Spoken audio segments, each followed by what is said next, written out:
I'm Michaela, I'm Hannah. and welcome to the Book Babes. Welcome back. Hope your week was great. Um, Today it's our first book of the month of October, and we're going over like thriller movies, thriller. What are these books? Thriller books or like horror books, whatever our heart desired, really. Or shorts. I personally did a lot of shorts today. Or for this month I did a lot of shorts. Like short stories. But yeah, let's get going. Hannah, buddy, do you want to go first? Sure. Okay, so this week I did The Invitation by Rachel Abbott. That's what it looks like. So, this book, it probably like the most thriller that I did this month. It was good. It has a really good twist ending. I enjoyed it a lot. So, little bit about the story. It's about a woman named Gemma, and her husband Matt. They go to one of his like college friends, Lucas. His name is Lucas. They go to his home. He's really rich. He has like a huge home, and it's like right on the shore, and they own a boathouse with a boat and like all this stuff. They're really well off, and he's getting married. So they are there. His wedding, they're getting married like on the grounds because it's this really beautiful like castle house. It's huge and gorgeous, and they're getting married on the grounds. So it's them and a bunch of like their high school, college friends and stuff like that, and they're all hanging out. And Lucas has a sister. I don't remember her name, but I think it's Alex. He has a sister named Alex, and she's really like shy and withdrawn, and Gemma keeps trying to like talk to her and get to know her, and everyone else tells her to just like leave her alone. Because so like when she was in high school, she ran away from home and went to Lucas' home because they're half siblings. So she ran away from like her mom's house and went to Lucas, his house, where he lived with their dad. And he wasn't there, and she was hiding out like at the house, just trying to stay away from her mom. And she ends up getting like kidnapped, and she's kidnapped and held hostage for like a week or something. And then eventually they find her, and she tells them that like she was kept with a bag over her head, and they held her hostage for a week or so, and she had a bag over her head, and she can't really remember anything about it. But so she was like super traumatized by that. So she doesn't really talk to people. She still lives with her brother because she can't really like function enough to like take care of herself. She lives in the boathouse that's on their property, so she has like a little privacy. But Lucas and his fiance like help her and do everything for her. So they're all getting ready. They do like the rehearsal dinner and everything for the wedding. And then the morning of the wedding, that the wedding is supposed to happen, they all wake up to like screams. And Gemma runs out to the ocean where the screams are coming from. And Lucas is there, and Alex has drowned. And so obviously they like call off the wedding because you can't get married like the day that your sister dies. So they call off the wedding. They get married in a courthouse with nobody around, like later, I think. And so everybody goes home to like let them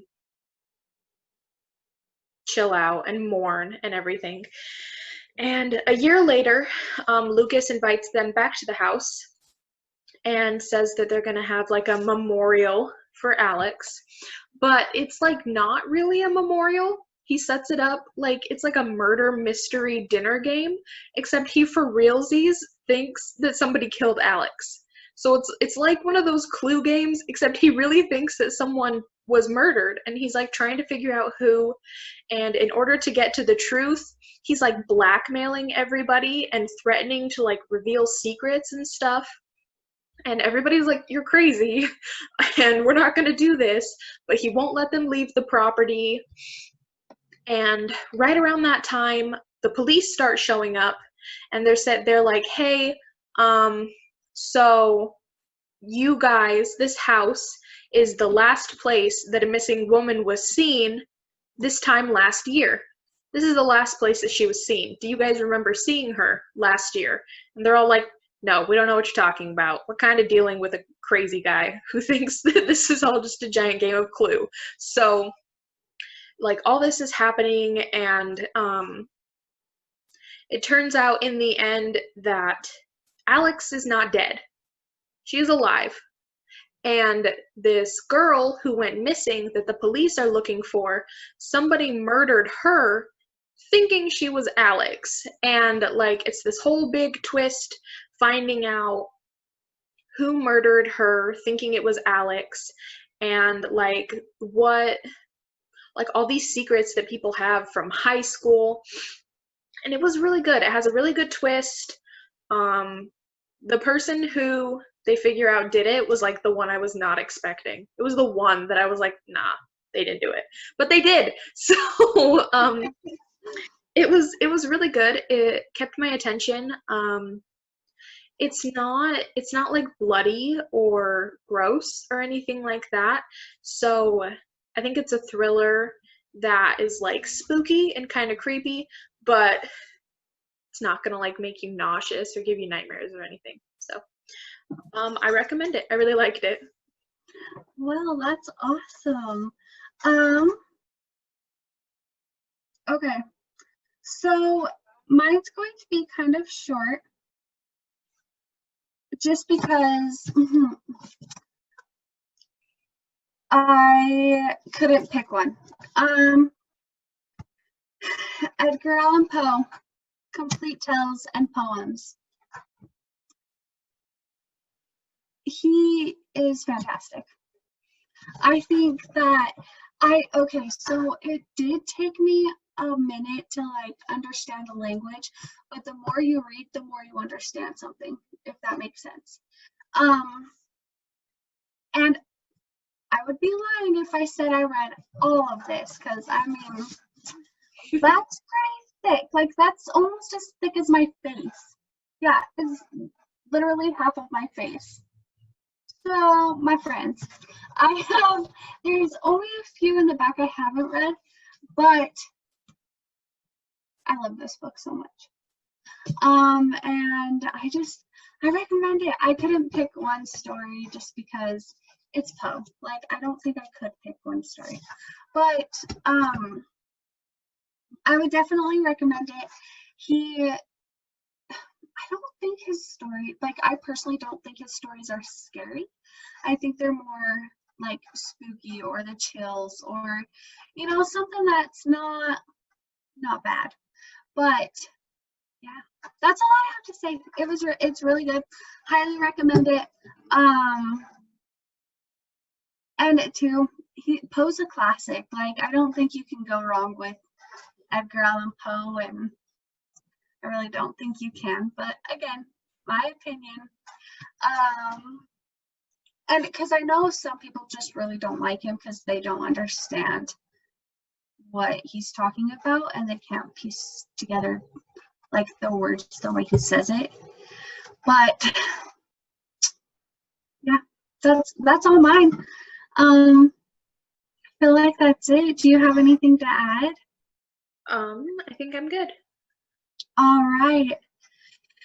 Well, friends,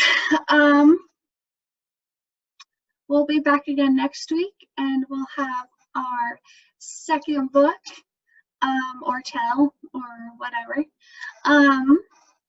But yeah, so tune in. We hope you have a great week, and we'll talk to you next week. Okay, Bye. bye.